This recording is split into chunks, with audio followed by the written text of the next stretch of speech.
ইরানের হামলা থেকে বাঁচতে মুসলিম দেশগুলোর হোটেল ও অফিসে লুকিয়েও রেহাই পাচ্ছে না মার্কিন সেনারা। পূর্বে কি গোটা মধ্যপ্রাচ্য? ইরান মিত্র হুতির সাথে সৌদি সংঘাতে মহাবিপদে পাকিস্তান। রিয়াদের সাথে চুক্তি নাকি তেহরানের বন্ধুত্ব, কোনটি চাইবে পাক সরকার? মাঠেই লুটিয়ে পড়ছেন সেজদায় স্পেনের ইয়ামেন থেকে শুরু করে জার্মানির রুডিগার। হৃদরোগ আর মৃত্যু ঝুঁকিতে কেন মেসির সমর্থকেরা? আসসালামু আলাইকুম, দেখছিলেন বাংলাদেশের ওয়ার্ল্ড নিউজ হেডলাইন। এবারে বিস্তারিত। ইরানের দফায় দফায় হামলায় এখন জ্বলছে পুড়ছে মধ্যপ্রাচ্যের কুয়েত, কাতার, সংযুক্ত আরব আমিরাত, জর্ডান ও বাহরাইনের বেসামরিক স্থাপনাগুলো। ইরানের অভিযোগ, এসব দেশের হোটেল ও অফিসে আশ্রয় নিয়ে বেসামরিক নাগরিকদের মানব ঢাল হিসেবে ব্যবহার করছে মার্কিন সেনারা।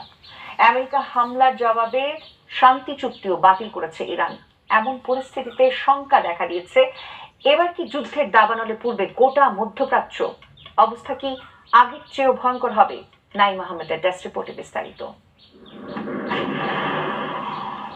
ইরানের দফায় দফায় বৃষ্টির মতো মিসাইল আর ড্রোন হামলা থেকে এবার শুধু মধ্যপ্রাচ্যে থাকা মার্কিন ঘাঁটি নয়, ছাড় পাচ্ছে না ওই অঞ্চলের মুসলিম দেশগুলোর স্থাপনাও। ইরানের ইসলামী বিপ্লবী গার্ড বাহিনী আইআরজিসির হামলায় আগুনে পুড়ে গেছে কুয়েতের বিদ্যুৎ কেন্দ্র ও পানি শোধনাগার। সেখানেই শেষ নয়, আইআরজিসির হামলায় জ্বলে পুড়ে ছারখার কুয়েতের তেল শোধনাগারও। তবে প্রশ্ন উঠেছে, ইরান কেন মার্কিন ঘাঁটি ছাড়াও মধ্যপ্রাচ্যের দেশগুলোর নিজস্ব স্থাপনা ও অবকাঠামোতে হামলা চালাচ্ছে? বিশ্লেষকরা বলছেন, ইরানের হামলা থেকে রেহাই পায়নি জর্ডান, বাহরাইন, কাতার ও কুয়েতের কোনো মার্কিন ঘাঁটি আর স্থাপনায়। আর এসব ঘাঁটিতে থাকা মার্কিন সেনারা জীবন বাঁচাতে গা ঢাকা দিয়েছে এসব দেশের হোটেল, অফিস।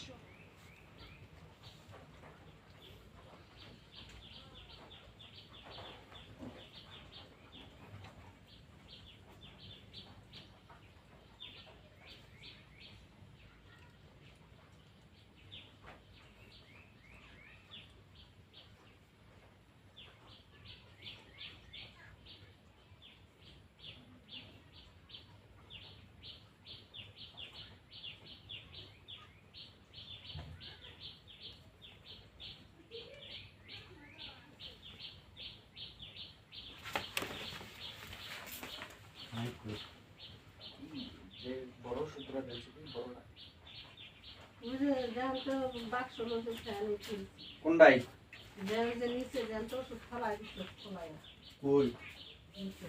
হ্যাঁ নিচে নিচে বাক্স, হ্যাঁ না সকালে খুঁজে ওষুধ দিয়ে ফেলাই দিচ্ছে। আমি তো পাই না কোনটাই। দেখি পাইছিস কেন খুঁজে? বড়টা কি না ক্যালসিয়ামের ওষুধ না? ওই দেন রেশন ফেলাইছিস কেন? খুঁজে দেখ ওষুধ ফেলাই দিছ। বড়টা ইয়ের ক্যালসিয়ামের না? হ্যাঁ ক্যালসিয়াম। দুমুরা একটু শক্ত। এই যে